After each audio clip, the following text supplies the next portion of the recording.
please do let us know in the comments. We will try again if that's the case. But we are going to try this and get started. We have a special guest on here today. She is a PLN friend of DBC Inc. And we are so excited to have her on the show. She's been sharing that she's going to be here. And yes, she's a teacher. She is a friend of ours. She's part of our PL family. Welcome, Lisa Toebben. We are so excited that you're here today. Hey, Sarah, how are you? Great. How are you? I'm doing good. Awesome. Sorry we're having a little lag, but we're going to try to make this happen. So, Lisa, we are so excited about you being here, but please do tell everyone who doesn't already know you a little bit about you, where you're from, what you do. All right, so hey, Brittany. I am a special ed teacher in Troy, Missouri, and hey, Whitney. I've had the opportunity to work in every grade level, from kindergarten all the way up through 12th grade. So I've been able to follow like a whole group of kids all the way through pretty much their whole school career, which has been awesome. The first group I got to see graduate was last year. So it was like a whole full circle thing. This year, I started a coffee shop within my classroom, and it has been amazing, like one of the best things I've ever done. I love the coffee shop. It's been so fun. So tell us a little bit about the coffee shop and like how you guys have grown and even got in a special article. That was so cool. Yes. So the coffee shop kind of started with me going to a conference over the summer, and I thought I was sitting in something different than what I was sitting in. And I just got this idea. They were talking about a coffee shop with a self-contained class. Well, I'm not a self-contained teacher, but I teach transition studies. So I was like, I can totally do this with my class. I just have to switch it up a little bit. So that's how it started. And from the first day of school until about week 2, I kind of dropped some seeds, and we did activities leading up to the big announcement of the coffee shop. And the kids have 100% taken off with it. And it's amazing. Like sometimes I even have kids in my class that don't belong there because they want to be a part of the coffee shop. So it's been a ton of fun. I love the coffee shop. I love following your journey. I wish I could just stop by each morning and get all those smiles and that yummy coffee from your group. So thanks for sharing. We would love it. It's so fun. This series is all about teacher appreciation, and that's why we are so excited to have you on here. You are a practicing teacher. You're doing some cool stuff with your kids, and we just love you and your journey. But I would love for you, Lisa, to share a little bit about your favorite teacher and what made her or him your favorite teacher. Okay, so I actually found this letter and I forgot about it just the other day, and it's from my 2nd grade teacher, and her name was Mrs. Posey, and she sent me a letter when I graduated high school. And what's even more crazy is the year that I graduated high school, right after I got this letter, she passed away. But let me tell you what made Mrs. Posey so amazing. Every Friday, first, she was one of those teachers, like your classic storybook teacher with the white hair and this big bun and the skirt and the button-up blouse. And every Friday, she would stand at the door, put on like this red lipstick, and kiss every single one of us on the cheek as we left for the bus. So every kid went home with a big red lipstick mark on their cheek. Mrs. Posey was just amazing. And then I had my Aunt Glinda in middle school as a teacher, and she was the only teacher that gave me detention. That's awesome.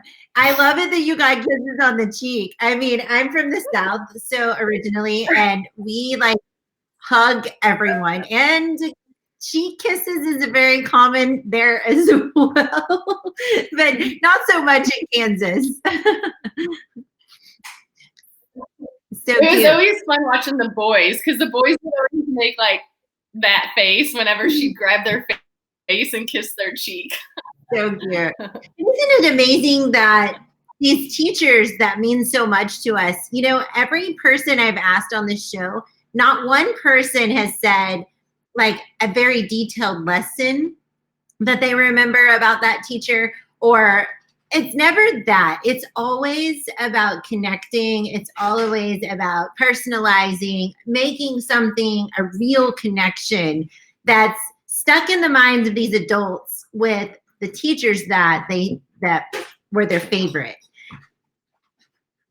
I don't know. I appreciate that mostly because I am one who loves being real and celebrating that realness. And I think in this time right now with COVID-19, we are experiencing so much weirdness, you know, so much, our worlds are turned upside down, if you will.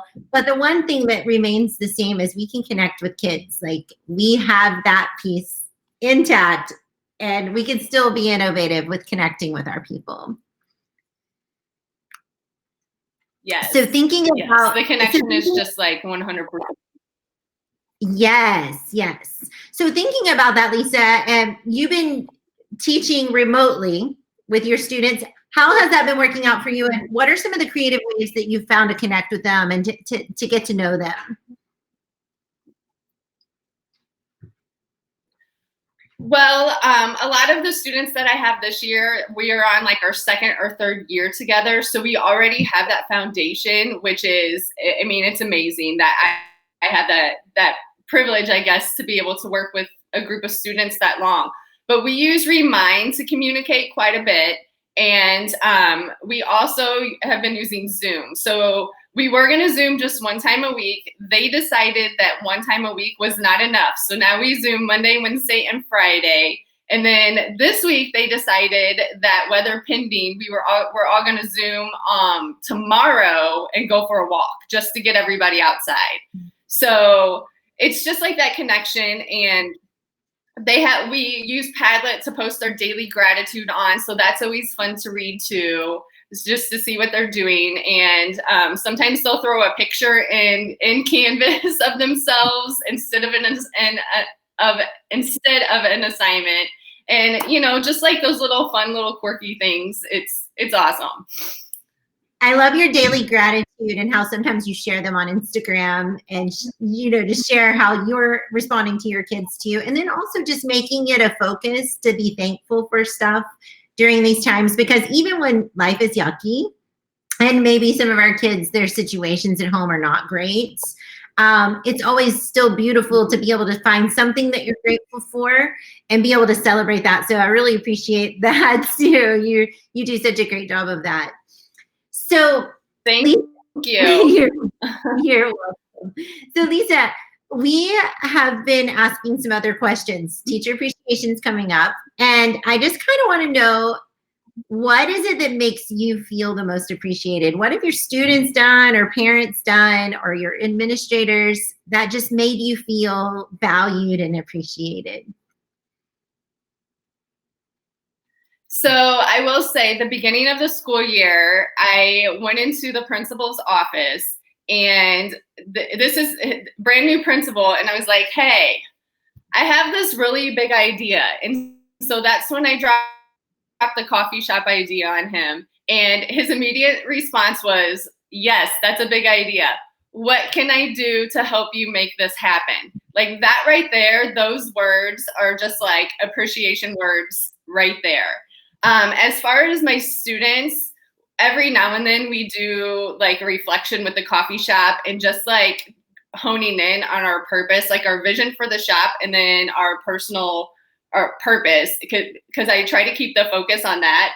And these are amazing. Like this right here, it just helps you realize that you really are. Your hard work makes a difference. But this one student, her purpose is to be a part of something bigger than myself and to make people happy. Like that's what her purpose is. Like she came up with that on her own and realized this through this project-based activity that we have going on. So it's just like those things. My purpose to help people succeed through inspiration. You know, like those are the things that make me feel appreciated and think, oh my gosh, like that hard work and the just jumping in on this is totally worth it. And just seeing like the hope in your students, you know, like the students that really have nothing to grasp onto anywhere else in their lives, their hope just come to surface within their eyes and their body language and their emotions when they're in your classroom. I agree. Oh my goodness, so sweet. And so it's just a tough profession, but so rewarding, right? And then when you have a principal who's a yes principal, I love the yes principal. I was kind of a pirate teacher before I really knew what a pirate teacher was. And you know, sometimes I had administrators that loved and embraced that spirit. And then there were some that were like, this is next level, like I can't hold this girl down, you know, kind of people. So I always appreciate those yes principals and administrators out there too.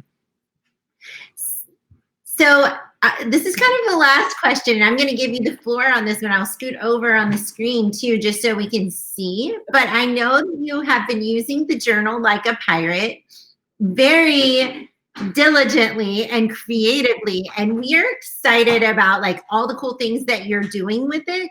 But also, if you're listening and you've not seen the journal like a pirate, I'll be sure and post it in the link. I'll post Lisa's YouTube video.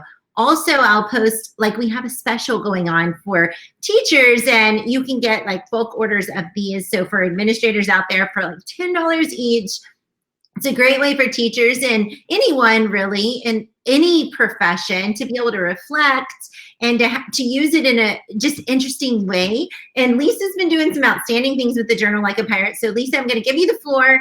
Share with us what you're doing with Journal Like a Pirate, how it's helping you to grow personally and professionally. And yeah, just share all things.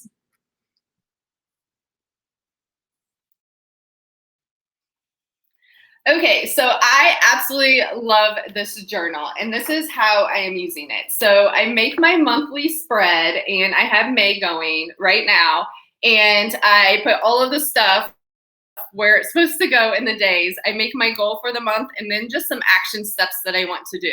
And then from that, I think about, well, I look at my week right here, and then I think, okay, all the things that need to be done. So I brain dump all of the stuff that needs to be done up here, and I do one brain dump per week because I can always add. And then from that, I categorize stuff. So I have the ice cream, and those are the things, like the daily grind things, the things that must get done. So I put those here, and then the sprinkles are like the extra things that I want to do to help move me forward, like blogging and just like different things like that. And then I go through and I plug them in my week. So I separate my week by morning, afternoon, and evening. And then down here are my sprinkles. And I plug in my priorities. So my workouts go first, and my gratitude and all of that. And then everything else gets plugged in a time spot. And then I go down to my sprinkles and I figure out when I'm going to do that. And then I plug that into a time frame too. So I try to pick like 1 to 3 sprinkles to do a day, just depending on how busy my day is. And then at the end of each month, and this is critical, I go through and I do a reflection. So I think of all the things that I've done, big or small, it doesn't matter, it goes here. And then all the books that I've read, and sometimes I'm like, oh, well, I just started a book, so I put that there anyways. And then I think of what I want to do next month, and then I put that down here. So that's how I use it for that. And then I also use it to, let me find a page where I use it for my classroom planning, because we are on block schedule, and that gets a little crazy because the way my class runs, they build on each other. So even though I might have like one group of students build upon what the previous group did. So it just kind of helps me stay organized with that. So like, this is how I'll do that. I'll just kind of like, this is a gold week, so that's all gold. And then here's my purple week. And then I write down what everybody's going to do. So that is that. Oh, and then I'll do a brain dump first before I plug that in. of what I want to happen that week with the class. And then I'll kind of separate it into this must get done and then this could get done. So that's how I'm using the journal for that. It's been super helpful. And then like the extra pages, if I listen to a podcast or a kid says something funny or something that just kind of makes me think, I'll also write that down in like one of the extra pages. If I have a project going on, I'll do like a little sketch note just to help kind of organize stuff. So yeah, I absolutely love it. And I can't believe I already have my first one pretty much filled up. So I'm on to the second one. You crushed it, those. I'm just so excited about how you use it. And I love the ice cream and the sprinkles idea just because I think too often my to-do list is so huge. And so being able to break it up and say, like, all these things have to get done. And these are all the things I want to do. But like, can I just add, like, for me, it's probably like just the pink and the green sprinkles this time. Like, you're not going to be able to take a big old shake on all these things that you want to do. But I think it's important for us, like as adults, but also it's a great strategy to be teaching our students to be able to help them bite-sized chunk some of this stuff up, and then not leave out the things that they're wanting to try, those big dreams, those big things that they're wanting to do, but maybe there are sprinkles that aren't necessary for right now. And so helping them to know that you can put a few of those in each day. I love that idea. So real quick, Lisa, we are wrapping up, and we absolutely love the way you use the journal. Guys, if you are interested or you're just now joining, you can check out the way she uses her journal with a YouTube video. We have and this video will also be housed on YouTube in our teacher appreciation playlist, but you can see like the specials that we have on Journal Like a Pirate, and then other ways that other people are using Journal Like a Pirate too, because that's the coolest part about it. It's so versatile. What is your favorite part about Journal Like a Pirate, Lisa? I like my favorite part. I don't really know if I have like an absolute favorite, but I really like the quotes because what's been crazy is like your week. This week's a little messy, but I'm just gonna pull it up anyway. So like with your week, you also have this quote that goes with it, and it's been so weird because it's like I really need this quote on what is going on with my week, and then like.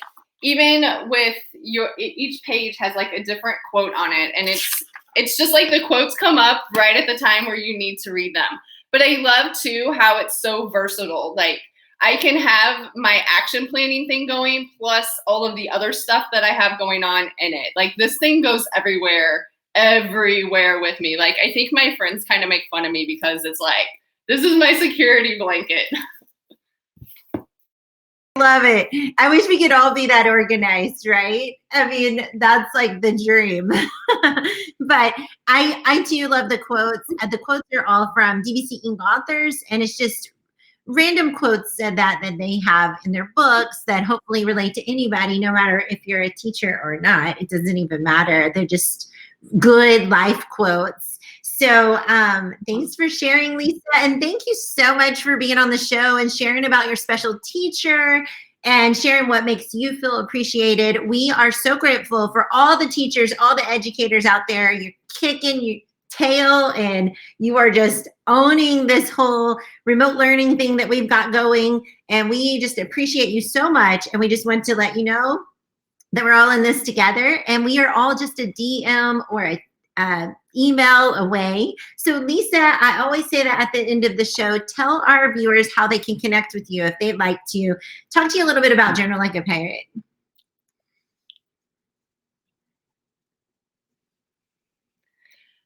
Okay, so Tara, I think you froze, but I think you said how they can connect with me. So you can connect with me on Instagram. I am Lisa Toebben on Instagram, and on Twitter, I am Teaching Boots because that's kind of like my trademark, like the family photo type thing. But that's where I'm at, and I have to say hi to Mr. Penny real quick. So hey, Mr. Penny, I'm so glad you joined. Yes, and thank you to all who joined, actually. We really appreciate you guys joining and tuning in. We will be having these Monday through Friday at 10 a.m. with different teachers, different authors on here, different educators, sharing just their appreciation for teachers. So thank you for joining, Lisa. Thank you so much. Thanks, everyone. We hope you have a wonderful day. Thank you, Sarah. Bye.